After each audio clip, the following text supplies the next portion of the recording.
everyone. Good afternoon. How's everybody doing today? Welcome to those in the room. Welcome to those online. Thank you so much for joining us. I'm Keisha Pollack-Porter, Dean of the Bloomberg School of Public Health, and it's a pleasure to welcome you today to our Dean's Lecture.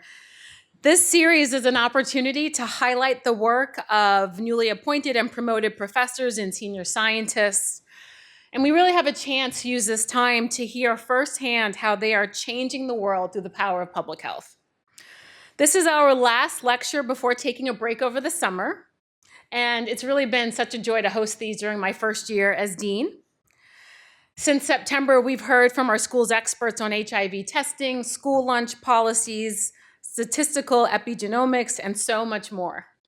And today, we are thrilled to get to learn more about the topic of validity from Dr. Alden Gross. Yes, come on now, let's. Alden is a professor in the Department of Epidemiology with a joint appointment in the Department of Mental Health, and we are so proud he's also an alum.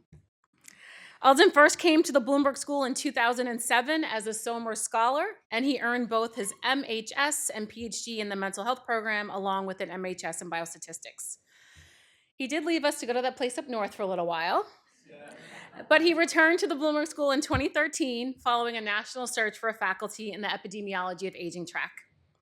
For more than a decade, Alden has been thriving at our school as a leading thinker in psychiatric epidemiology. Specifically, he's advancing statistical methods that transform how scientists study cognitive aging. Alden's fueling research that in turn fuels public health solutions to help older people in their everyday lives. And this is work that grows more urgent every single year. By 2030, just 4 years from now, older adults will outnumber the young for the first time in human history. 1.4 billion people will be 60 and older. This shift will bring challenges, but also incredible opportunities. If we can shorten the period of poor health that people experience as they age, we can help everyone lead more fulfilling lives, and we can realize the benefits that older people bring to families, communities, and society.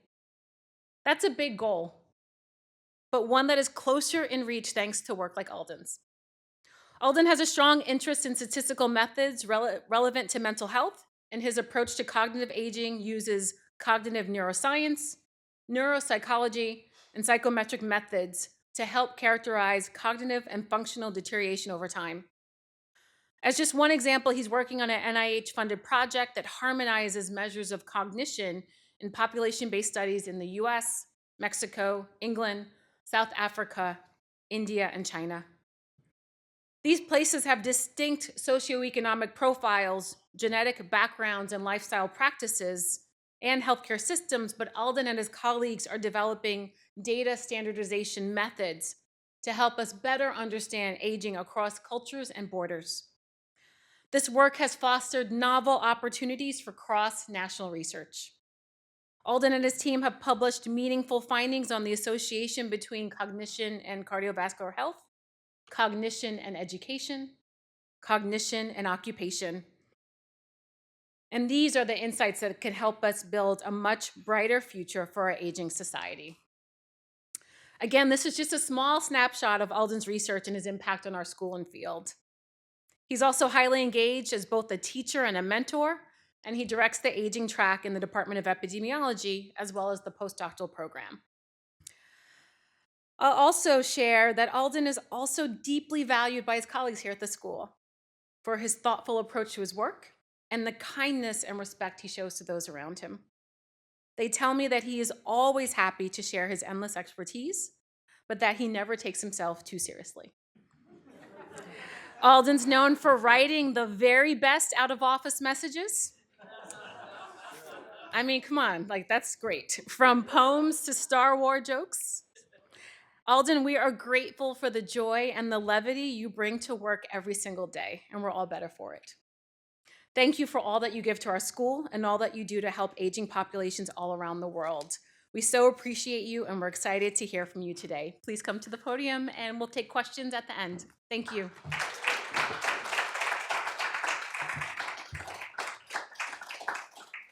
Thank you for that amazing introduction.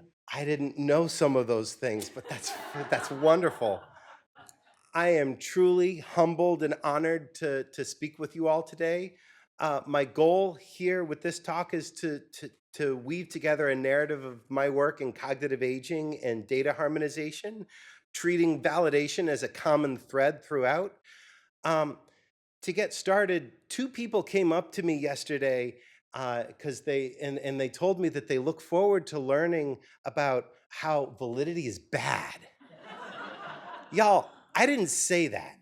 The title of this talk, just to be clear, is Validity is Not Good. And that's because validity is great. So this title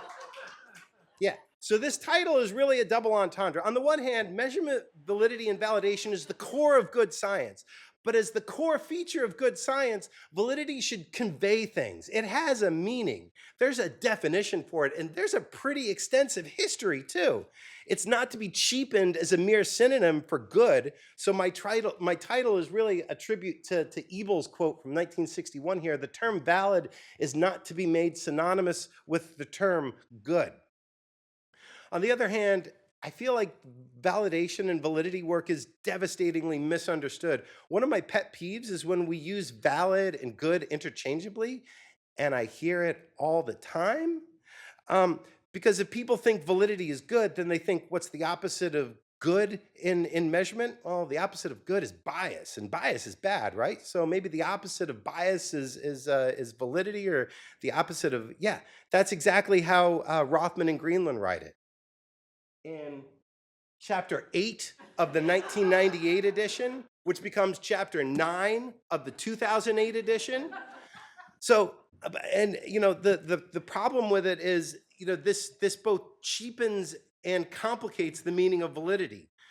Bias is something quantifiable with methodology. We know about the bias variance trade-off. We can do simulations to test for bias, but validity is more so a substantive problem, right?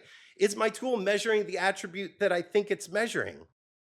To be clear, Rothman and Greenland is our gold standard textbook in epidemiology. So imagine how confused I was when I read about this, that the opposite of bias is validity. And then I go over to be a doctoral student in the Department of Mental Health, and they teach validity in a different way.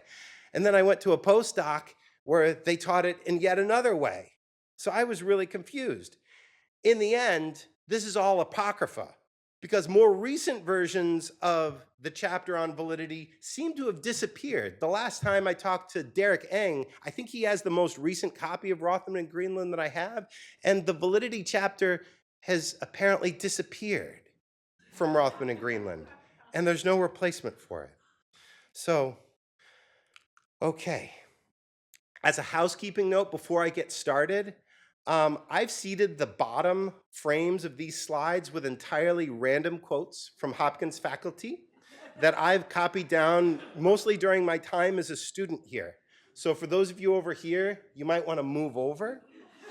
These quotes are unrelated to the content being presented sometimes. They're here to entertain those of you who maybe would rather be checking your email on a Wednesday afternoon, and you're here because you're very nice and you're supportive, and that's wonderful and lovely, but maybe cognitive aging isn't your interest. But this is also a tribute and a thank you to those who both have educated us and provided us a sense of levity over time. We could all use that these days, couldn't we? So let's begin with some context and an opening question. My first RO3 that I received in 2013 was titled Big Questions in Cognitive Aging, an Integrative Analysis Approach. The question that we set out to answer was, what's the normative rate of cognitive decline among older adults? I figured dementia is one of the most feared aspects of growing older. Cognitive decline is a hallmark of dementia. So, and this was one of the major unanswered questions that in our field that was posed by Tim Salthouse in a 2010 book at the time called Major Issues in Cognitive Aging. So I figured I should read about that. So I'm a budding epidemiologist and a psychometrician at the time. I'm not a clinician. I'm not a neuropsychologist. So this seemed like a good methods question for me. And to be authoritative in answering this question, we wanted to draw together data collected across multiple studies, made comparable by harmonizing traits for cognitive functioning across these studies. The challenge here, as I'm sure is true of lots of fields, is there's a lot of cognitive tests out there. Combining a bunch of data sets required us to statistically harmonize cognitive functioning across multiple different tests, but there's over 500 tests, 537 in the test index of Lezak's neuropsychological assessment here. So, you know, and these tests measure different things. They measure different domains, whether it's memory or executive functioning or visuospatial functioning or processing speed. Some tests are easy. Some tests are designed to be more difficult, and they're designed that way for a purpose. Tests, from a methods point of view, cognitive tests are on different scales. Sometimes they're binary, correct or incorrect. Sometimes they're timed tests, like a trail making or a symbol digit task, or sometimes they're count tasks. Name as many animals as you can in the next 60 seconds. So there's a huge variety here. Now, we have the statistical machinery available already. It's straight confirmatory factor analysis is an established approach for combining measures and doing data reduction. It's straightforward to estimate a CFA on any cohort. We've been doing factor analyses, we've been doing factor analyses on data, not just data, but on cognitive testing data since 1904. Here's Charles Spearman's dissertation, General Intelligence Objectively Determined and Measured. So in 1904, so by way of background, Carl Pearson comes up with the correlation coefficient in 1896, which represents the common covariance shared between two indicators. So it's a straightforward matter, right? To find a way to describe the common covariation among a set of 3 or more indicators. That's what Spearman did with factor analysis. Great. So by 2013, when I'm starting out, there's not a lot new here. In fact, we think we know what we should expect when it comes to finding intercorrelations among these tests. Incidentally, I wrote a paper some years ago whose title was an homage to Spearman, Alzheimer's Disease Severity, Objectively Determined and Measured. It was definitely not as much of a hit at all. Maybe it's because nobody cared about these cool methods that few people had sufficient data to replicate. Maybe it was because we didn't do a great job of separating out between persons' differences from within persons' change, or maybe it was just a bad paper. Sometimes we swing and miss, and that's okay. Anyway, so like I said, we had statistical machinery at the time in the form of confirmatory factor analysis. So, and for a factor analysis, again, a factor is something that's unobserved in your data set. We represent it by a circle here, and it represents the common covariation among a set of things you did observe, represented in squares here. So we wanted to develop a factor score using a data set that I learned that I was using as a postdoc, and it was a cohort of elective surgery patients who were recruited from the Brigham and Beth Israel in Boston. Nobody cares about the SAGES study unless you're a delirium researcher. And it's a very important study, but it's one of those really important niche studies. So a key novelty of this 2014 paper, Calibration and Validation of an Innovative Approach for Estimating General Cognitive Performance, and something that's been my bread and butter ever since, is that we externally scaled the factor to an authoritative data source. Because, yeah, so, and the external data set that we used was the ADAMS HRS study. ADAMS is the Aging, Demographics, and Memory study.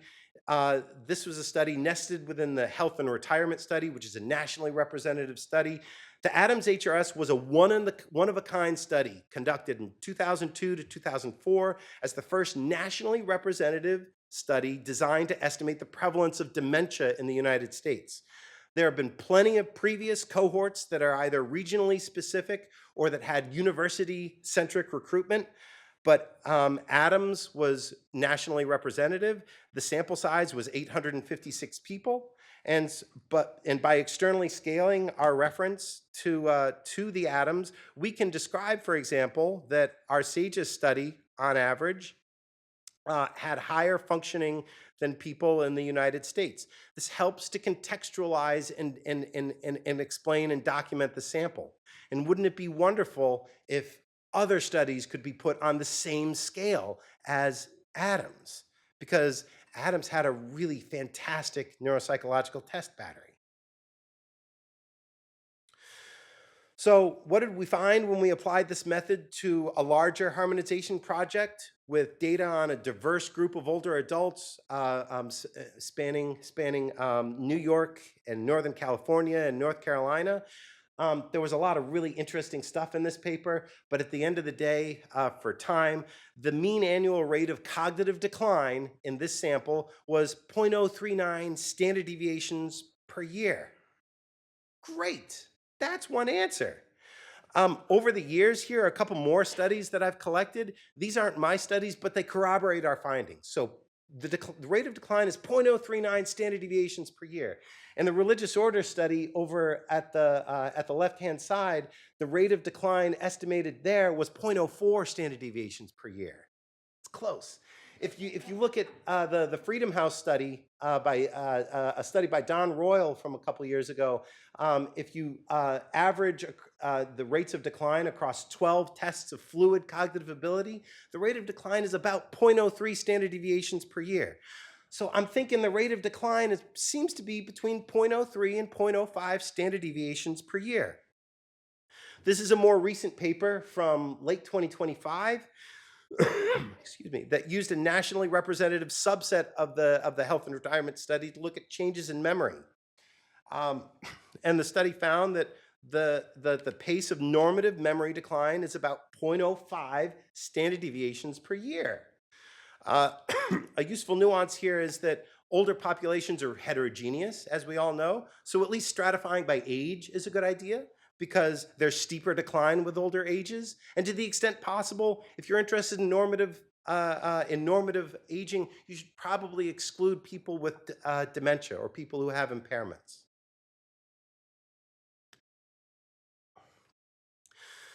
So I asked you earlier to hold on to this thread about validation. Let's come back to validation now.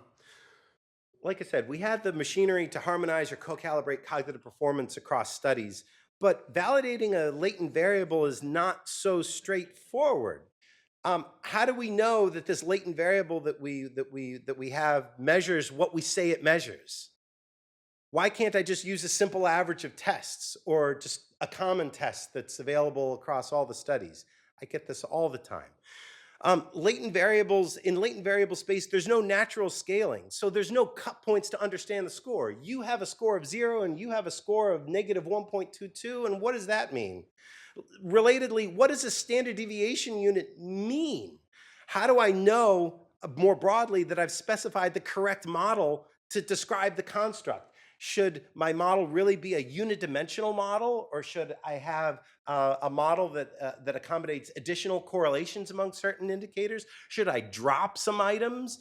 What's the answer to these things? These are all questions that are related to validity and trying to get the right answer to something. So what does validity mean? I don't think it's the opposite of bias, and I don't think it means good. One of the first definitions is from Kelly in 1927. It's whether validity is whether a test measures what it purports to measure. This implies a binary determination. You can have your measure is either valid or not valid. It's straightforward, but it's kind of unhelpful if you have a really complicated construct. A more recent modern definition comes from Sam Messick in 1989. It's an integrated evaluative judgment of the degree to which empirical evidence and theoretical rationales support the adequacy and appropriateness of inferences and actions based on test scores or other modes of assessment. That's a mouthful. So What is this doing? It's taking validity, whether it's taking Kelly's validity, whether a test measures what it purports to measure, and it's adding in predictive utility, because you have to consider the appropriateness of inferences and actions. So we're going to talk about predictive utility a little bit. There's ethical applications. Um,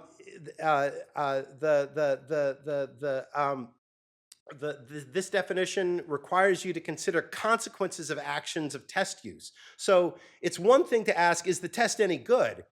But it's another thing to ask, if it is any good, should it be used? He advocates that that should be part of the definition of validity. This might be where Rothman is coming from when he says the opposite of bias is validity. But in solely defining validity as the opposite of bias, we're kind of missing the forest through the trees here, because there's so much else to what validity is.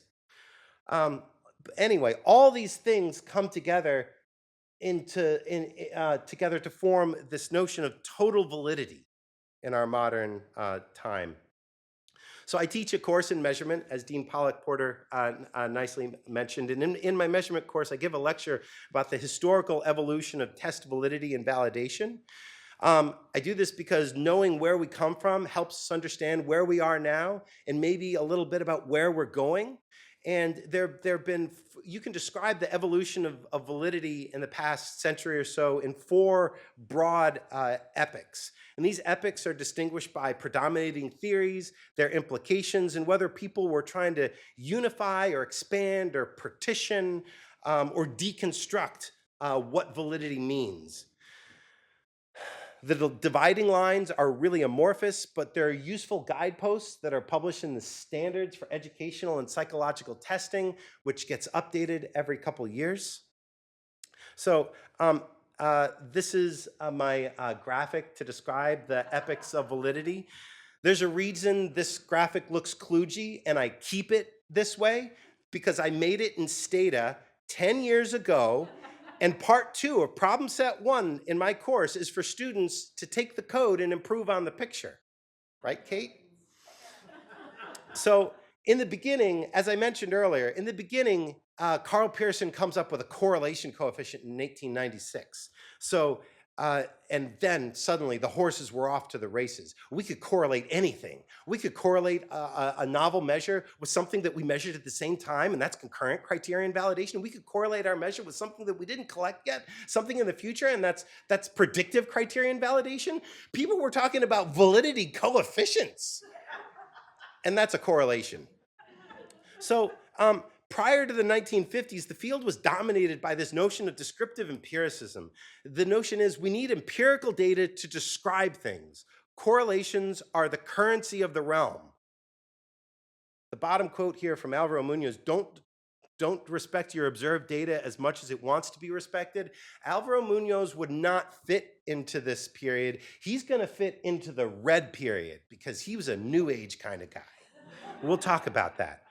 So in 1955, Cronbach and Meehl published their paper introducing this notion of construct validity, in addition to content and criterion. Construct validity is how well a test scores relate to other observables, and what does this tell us about relations among constructs?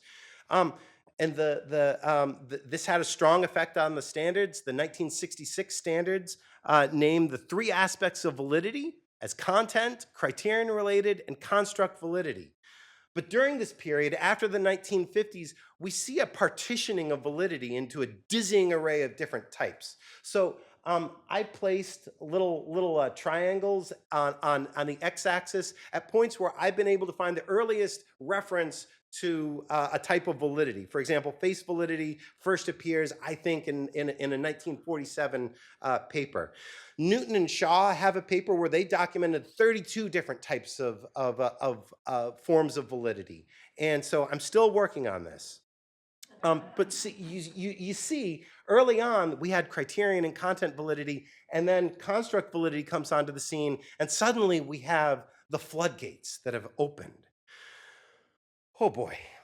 So fast forward a bunch of years. Along the way, there have been a lot of rich contributions by Cronbach, Miss Levy, Messick, Lovinger, Borsbaum, Kane, and many more.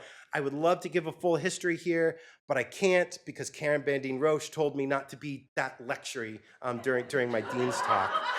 So over time, people were kind of getting carried away. As Borsbaum wrote in 2015, construct validity was kind of a cuckoo's nest among other types of validity, especially because in the second half of the 20th century, everyone had somehow become convinced that all test scores were supposed to measure theoretical constructs. Sometimes length is length, and there's not a construct attached to that, right? Sam Messick wrote the standards chapter in 1989. He's heavily influenced by constructive realism. Constructs help us organize rules about the various types of observations, but different constructs applied to the same data can summarize the data differently. Thus, generalizing from data to theory cannot be solely driven by your data. That's what Alvaro was trying to tell us. And he also emphasizes the importance of consequences in validity, which wasn't always there. So let's look at this definition again. How does a practitioner validate when you have to take into account the scientific evidence, when you have to mix traditional validity with predictive utility, and you have to pay attention to the ethical implications and all this stuff? The general sentiment is that Messick's definition was dense and difficult to apply. Messick was approaching this from the standpoint of a scientist, whereas Lee Cronbach was an implementation scientist. So Cronbach was in the field. Messick was being a little more academic here. It was really difficult for practitioners to follow these instructions.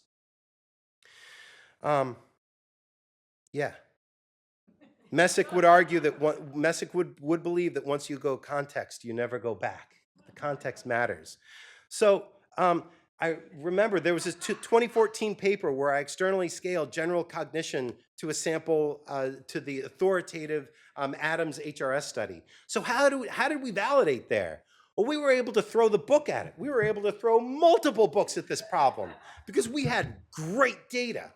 We looked at content validation because we reported on content validation because we used a broad array of recognized cognitive tests. We reported criterion validation against a gold standard, which was clinical diagnoses. And the area under the curve for this cognitive measure for clinical diagnoses was 0.97. Who's going to get an AUC of 0.97 in their career? That's great. Additionally, we provided concrete cutoffs corresponding to clinically meaningful MMSE scores. So we could say, for example, that the optimal score corresponding to an MMSE of less than a 23 or less is 45 points on this latent variable scale, which is 10 points below or one standard deviation below the cognitive level for normal older adults. This all makes sense and it's beautiful, and we could do all this in a paper. In addition to validity evidence, it's important to provide context. Once you go context, you never go back. So we make it clear that validity is not a property of a test. Validity is something that emerges from a testing context, and this was recognized back in the 1950s by Curitin, who wrote that validity is always validity for a particular purpose. It indicates how well the test serves the purpose for which it is used. So you never want to claim that a test is valid. You always want to, that's like saying it's good. And validity is not good. You want to say it's valid for the MMSE, for example, its validity as a screening test for all-cause dementia in clinical populations, not community-dwelling ones, has been previously established. So, okay. In a later paper, after that 2014 paper, we used ADNI data, Alzheimer's disease neuroimaging data, which has detailed MRI and PET imaging on thousands of participants. This study has been going on since 2006, and we were able to look at what we called concurrent criterion validation, where we showed that change in cognitive performance is correlated with changes in average cortical thickness and in hippocampal volumes. And those associations are stronger using our factor score than they are using a common item or using a standardized and average approach. So this was fantastic. This was great. So validity is not good. It's difficult. It's difficult because it's a lot of work, and it kind of doesn't end. Borsbaum in 2006, I'm a big fan of Borsbaum. He writes that a theory of validity that leaves one with the feeling that every single concern about psychological testing is relevant, important, and should be addressed cannot offer a sense of direction to the working researcher. I'm an applied researcher in a department of epidemiology. I'm not a philosopher, so I'm trying to validate. I'm trying to follow the rules. Tell me what the rules are. So we could show evidence for various forms of criterion and construct validation because we had great data in these studies. I want to make sure that point is clear. So one last point about validity. Messick was all about test use and fairness as an aspect of validation.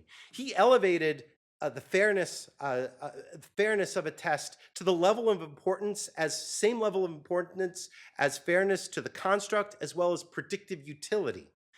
And he argued that we have to maximize all of these things into, again, what he was calling this total validity. So here's an example of how things can go wrong when you're trying to maximize three things: fairness to the construct, fairness to people, and predictive utility. This is the Freed Frailty Index. And the Freed Frailty Index, this is a paper published in 2001 by Linda Freed. And it's got criteria to define frailty, 6 criteria. The criteria for walking speed and the criteria for grip strength are demographically adjusted. You can see it here. They're demographically adjusted to maximize predictive utility for outcomes, as well as construct validity. We want to make sure that this measure of frailty is associated with future disability and mortality and other things that are clinically important. So we wanted to maximize that. And we know that men tend to have stronger grip than women on average, and people who are taller tend to have longer legs, they walk faster. So we want to have different cutoffs. In other words, in the purest technical sense, using this measure that has demographically adjusted cutoffs, we're sacrificing fairness to the people to optimize fairness to the construct as well as predictive utility. This is probably fine, but who gets to decide? Taking another example, the GRE, our department in 2020, thank you, Fran, stopped requiring the GRE because we were worried about equity for low resource applicants at the time of the COVID pandemic. So at that time, with Lori Dean's help, I looked a lot into what the GRE is supposed to measure and what the Educational Testing Service says about it. The ETS vehemently sets an equal bar for every test taker, and they're highly resistant to offering demographic specific percentiles. They won't do it. In this sense, the test is, strictly speaking, fair to all participants in that there's a common bar.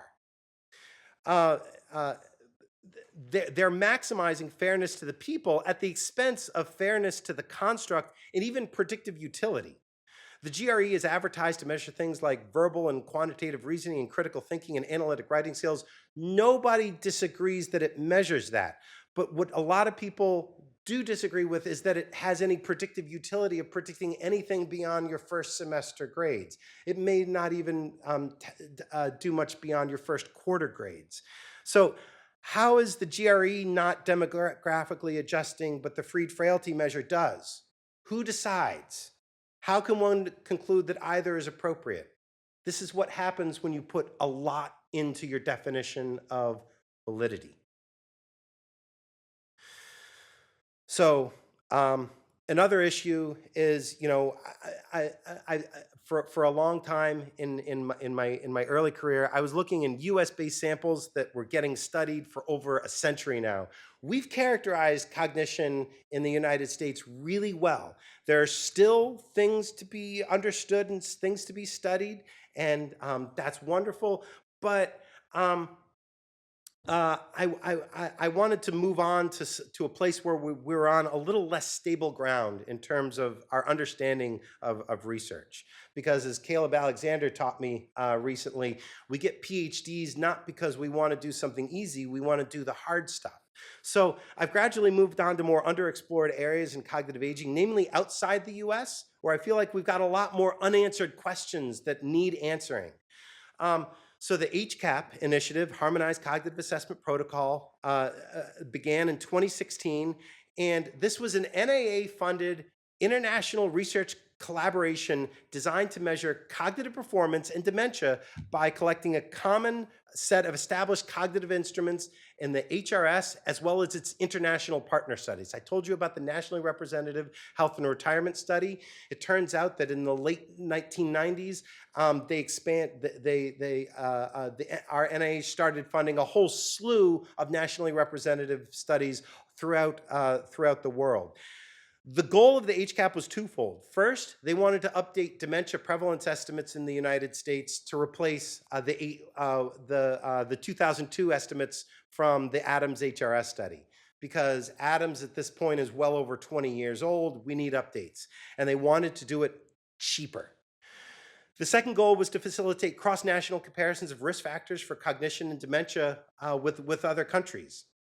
So the visual point in this map is HCAP is now genuinely global. There are diverse settings throughout Africa and Asia and Latin America and Europe, reflecting a priority placed on expanding cognitive assessment to low and middle income contexts. I'm grateful to be a co-I for the studies in India, Cote d'Ivoire, where the PI is Phil Englevich in PopFam here, as well as in Kenya and in Guatemala. I participated in interviewer training in India and Kenya because as a student working under Michelle Carlson, I was also an interviewer for the Baltimore Experience course. So I've done cognitive tests for a while.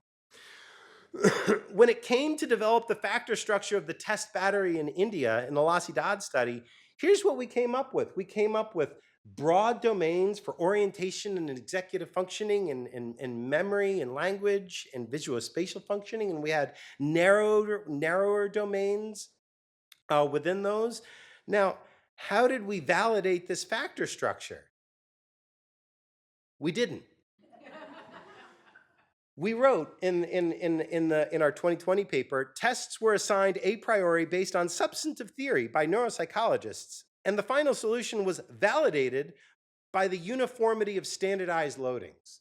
I suppose we could have made an argument that we had content validity because these tests measure a variety of cognitive domains, but how do we really know? We've gone on to evaluate factor structures of HCAP batteries in England and Kenya in addition to India. Also, other groups have been looking at factor structures in Lebanon, the United States, Share, Europe, as well as in Nepal. An interesting thing is that we're all reporting similar factor structures in our data, but that doesn't mean we're right. One of the neat things that we did for the ELSA HCAP in the top left there, factor analysis, was to contrast bottom-up and top-down approaches to evaluating a factor structure. We took a confirmatory factor analysis approach, and then we took an exploratory factor analysis approach. And it turns out you get very different solutions about what is the structure of human cognitive abilities depending on the approach that you take. So all of these other studies have been taking a confirmatory approach. We're saying that we think that executive functioning exists in these contexts. We think that memory exists in these contexts. We're imposing our belief system onto all these other studies right now. And if we're seeing such differences in the approaches in England, which is about pretty close to the United States in terms of history, that should give you all pause about what we're reporting from LMICs. How do we know that, for example, that we're measuring cognitive performance and cognitive domains and not just familiarity with Western educational systems? Not to be a negative Nancy. So setting aside that concern, through lots of trial and error, and after we've understood the factor structures of the HCAP batteries in all these studies, we've developed recommendations for how future HCAPs should develop their cognitive test batteries. There's no need for a fully fixed set of tests. Lezak teaches us this in his book. In neuropsychology, there's something called a fixed flexible battery, where you've got certain fixed tests that you always try to administer that are common across countries. These fixed tests facilitate the cross-national comparisons. But you can also have flexible tests that are sensitive and validated for particular contexts. We want the HCAP battery to last at least an hour. I personally would love it if it lasted at least 90 minutes or 2 hours, but we get pushback on that sort of thing. And we have suggestions for each cognitive domain of which tests to use based on importance of the measurement, feasibility, time to complete, and how amenable it is to participants. So using this fixed flexible framework of cognitive testing, and after we think we have similar enough factor structures, we can statistically harmonize our cognitive scores across countries. This is very similar to how the GRE or the SAT is scaled when not everybody gets the same question on the test. We do this by leveraging the common tests among the studies. We're still able to use the unique tests in these studies. And the poetic thing is we're still using some of the same statistical machinery that we worked on in my RO3. We still need statistical harmonization, of course, because despite harmonization at the study design phase, not all HCAPs administered identical batteries due to differences in language and cultural factors and differences in literacy and numeracy. And we could talk for a whole other hour about lessons learned about those batteries. And that's what I'll start on at 5 o'clock today.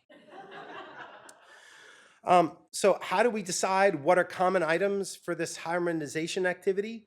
Those standards that I talked about earlier that have been updated continuously over the years are a key starting point. We rely on experts, additionally, in cross-cultural neuropsychology. We talk to study PIs. We get interviewers involved. We collect whatever materials are available. And we call it pre-statistical harmonization. So while I was preparing this talk, I asked ChatGPT, what's the earliest use of the term pre-statistical harmonization in cognitive aging research? And it came up with our 2021 paper. So maybe ChatGPT is tailored to me and I'm totally wrong here. Or maybe we've started this new subfield at the intersection of epidemiology and neuropsychology. The notion is it's really important to look at your items and look at your tests before you jump into a statistical harmonization routine. So our harmonization approach is, the technical term is fixed parameter co-calibration using item banking. I promise no equations. The point I want to make here is that the approach is readily scalable. We like this approach because we can add more studies and more time points to the studies as needed to this pipeline as we receive them. And that doesn't change the scores that already exist in previous studies, which we've distributed to study websites for investigators to go off and use. Over time, there's been some methodological evolutions in how we treat cognitive test items and how we interpret and use different estimators for such as maximum likelihood or Bayesian or weighted least squares estimators. We've published a lot and innovated on how we test for differential item functioning, especially when we do not have reliable anchor items. And we also can accommodate increased flexibility around the handling of more complex multidimensional measurement. As an aside, this approach is becoming commonplace across lots of consortia. All you have to do is involve me. And so here are 11 consortia that I'm involved that I'm involved in that are using these fixed parameter co-calibration approaches. And does anybody know where Edith is? This Edith.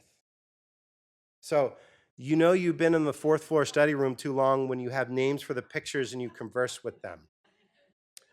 You can do a scavenger hunt after my 5 to 6 p.m. talk. So anyway, let's get back to it. These are the scores. We do our harmonization of cognitive functioning, and these are the scores that we get. We get nice normal distributions, and the normal distribution is king, or so I learned. And so we can use these, and the scores are on a common scale across study. An exception where you don't see normality is for the orientation domain. You see a huge ceiling effect. And the reason is we ask very simple questions like, what year is it? Where are we right now when it comes to measuring orientation? In addition to measuring somebody's level along the latent trait, we can get an estimate of the precision of the measurement model along the latent trait. And this is a crucial consideration for use in factor scores in dementia algorithms. Consistency of precision across the range of the trait helps to ensure comparable power to detect association in each study. And also gaps in precision help point us to areas for improvement. For example, maybe we really need to work on finding more difficult or more challenging items to measure language. We need to add more to improve the executive functioning measurement in the Charles study in China, just as examples. So how did we validate these cross-nationally harmonized scores? Well, we referred to the content validity, and also we asked whether patterns of cognitive functioning align with hypothesized expectations.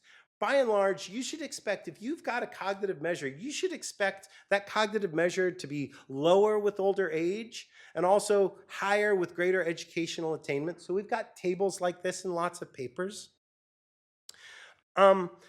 This is concerning because our validity theorists would argue that it's really not enough. Cronbach in 1980 says, the great run of test developers have treated construct validity as a wastebasket category. In test manuals, the section with that heading is likely to be an unordered array of correlations with miscellaneous other tests and demographic variables. That's what I did. Some of these facts bear on construct validity, but a coordinated argument is missing. 20 years before that, Ebel writes, the ease with which test developers can be induced to accept as criterion measures quantitative data having the slightest appearance of relevance to the trait being measured is one of the scandals of psychometry. Are we at risk of being in a scandal? One nuance that I want to give a shout out to is that Sneha Mani has been working on is to document the consistency in the association between our harmonized cognitive measures and age. Age is one of the few consistently measured things that's measured almost universally. So I told you that our approach is readily scalable, so we can add studies to our HCAP pipeline, including the US National Health Aging Trends Study, the HRS Core study. So the spread in correlations cross-nationally we can document is pretty similar to the spread in the correlations between cognition and age among our US-only studies. And the coefficient of variation among all these coefficients is 24%, suggesting moderate heterogeneity. We'll see who buys this one. Hopefully it'll be a bigger hit than Alzheimer's disease severity. So that's how we've been validating our scores during what I'll call the first generation of our HCAP studies. How should we be validating scores in future studies moving forward? We've published some guidance on that. We need to begin test development with a construct-centered approach. We have to have a conceptual foundation for what cognitive constructs are important and then decide how we're going to measure them. So if a letter cancellation task does not work in a low literacy setting, explore alternatives like adapting local popular games like Mancala. So how should we validate? I think we need to keep on going. From the 1999 standards, they say the process of validation involves accumulating evidence to provide a sound scientific basis for the proposed score interpretations. And Karl Popper teaches us that an explanation or a validation argument gains credibility when attempts to falsify the explanation fail. So we have to keep going. This really highlights the importance of developing and refining one's interpretive argument. And that leads me to the blue line of the current epoch we're in right now, which is dominated by philosophical pragmatism. The notion here is that types of validity are highly context specific. We need to start with an argument, and then we can validate relative to that interpretive argument. We need to provide sound reasoning to support the acceptability of a test interpretation. And this can also mean that we might alter our interpretation of validation evidence if the data don't change, but the interpretation changes. because as Zumbo says in 2009, truth is what works. Whew, that's scary. So here's a few recent papers with trainees that represent uses of these cognitive scores alongside other constructs. By and large, there's a lot more. Things are tending to map out pretty well. So hey, back to that question I started with about cognitive change. What's the normative rate of cognitive change among older adults? And I told you we've done a lot of this work in US-based samples. But now, as of early this year, we have longitudinally, statistically, cross-country harmonized HCAP cognitive data from the US, England, Mexico, and India, and South Africa, but we haven't done South Africa yet. So what should we expect for an annualized rate of cognitive change? Is it 0.03 to 0.05? Mexico is attenuated, but otherwise that's right on the mark in 3 of these 4 studies. We have hypotheses for Mexico. I recall back in 2014, my program officer at NIA, John King, quipped that I'm a cheap date. He told me that I need to start writing grants because we want to fund the work that you're doing, and I'm still citing an RO3 from like 15 years ago. I'm still doing it. Another line of work I do is work on dementia algorithms. I'm over time. The notion here is the work here has followed a similar trajectory as with development of measures for continuous cognition. I've started with really good data in the U.S. and we've moved to harmonize to developing algorithm scores in other places where we have less great data, where we're not sure exactly what we're doing. We mapped DSM-5 criteria onto available data in the Lossy-Dodds study. Blah, blah, blah. Oh, how are we validating? We're showing that we have greater prevalence with older age, less education, illiteracy, and rural residents. Shaky grounds here.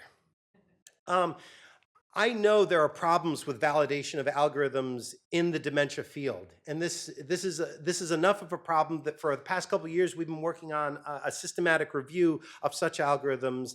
We've screened almost 5,000 papers, and we found 606 studies that have published a dementia algorithm, and we've documented the broad varieties of information. And the key point is.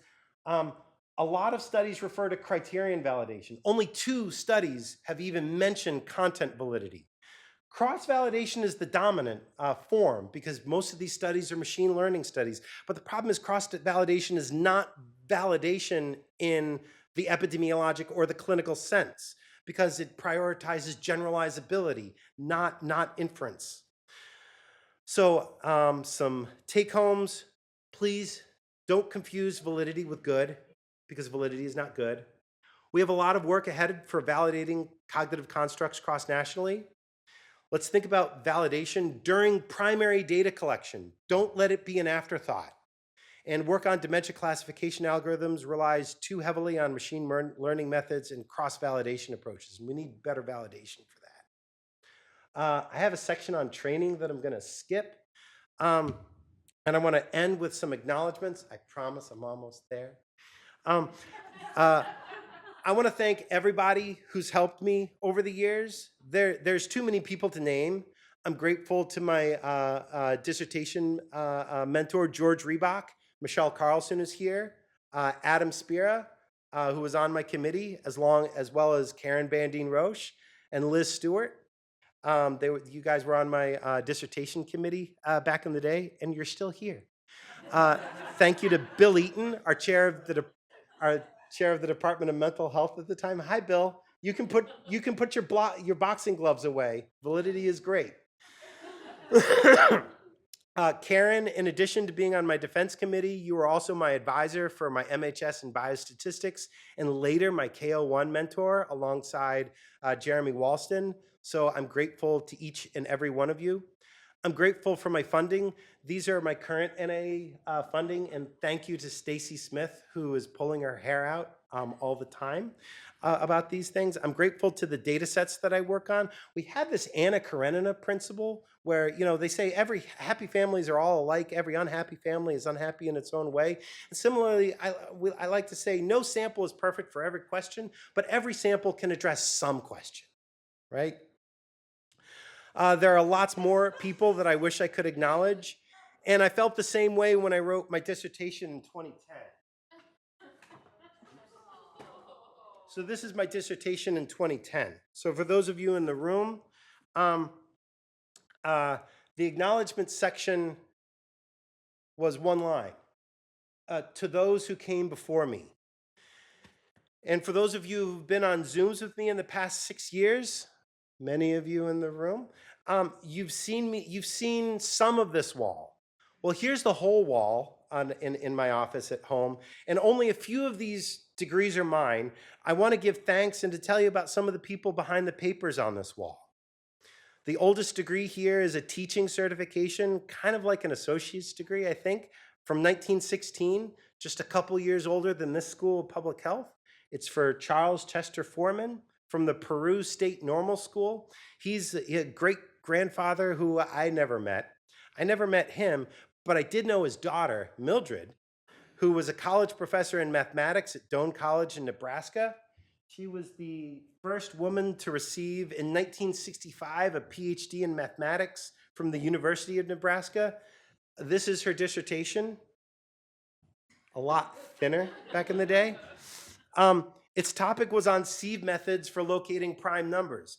She had wanted to study physics, but no professor in Nebraska or in Iowa at the time in the 1960s was willing to take on a woman mentee in the 1960s, much less one with 3 young children at the time. Times have changed, fortunately. Mildred's husband, Everett, has a lot of degrees on this wall. He earned 2 master's degrees in physics and economics. He'd always wanted a PhD in economics, but he didn't actually know what economics was. He would have been better off pursuing sociology, but nobody ever told him that. He was a physics professor at Doane College alongside Mildred, but he also spent time as a bricklayer, TV repairman, lots of other things. He taught me 2 invaluable lessons that I still think about every day.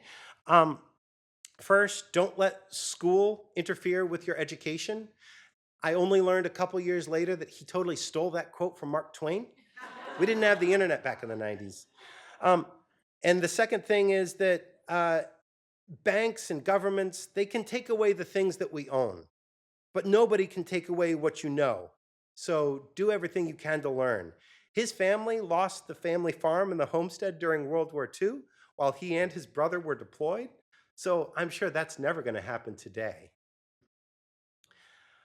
Their son and my uncle, Damon Gross, had a PhD in philosophy from the University of Iowa in 1978. His dissertation was Wittgenstein's criticism of Platonism in mathematics. This is a really dry read. An even worse read is a couple years before he passed away, he wrote a book of limericks, A Light and Lively Look at Life. These are horrible. But don't worry, they're organized by month, and so I'm going to read you one for June. I don't know myself, but I'm told what's said by our elders is gold. If they were dead wrong for ever so long, they couldn't have gotten so old. Yep. Jumping to the other side of the family, my other grandfather, William H. Brady, had 2 doctoral level degrees, an STD and a DD, that's a doctorate in sacred theology and a doctorate in divinities. He was a bishop in the Episcopal Church in Fond du Lac, Wisconsin. He and my grandmother are a big reason why I love older adults and gerontology, because I would spend all my summers with them. A lot of what I do with latent variables has deeply philosophical and even religious undertones. Creeds like, a Nicene Creed or the Apostles' Creed in the Christian faith, these are all human attempts to make concrete what is a mystery, just like a latent variable is a human attempt to make concrete what we didn't observe in a data set. There you go. 2 of Bishop Brady's children have been really big influences on me, and they're on this wall. His oldest daughter, my Aunt Mary at left there, was a high school English teacher for 40 years in the same town where we live now. My toddlers are probably going to sit in her classroom someday. Between her and my mother's love for math, I was never allowed to slouch in any subject at school.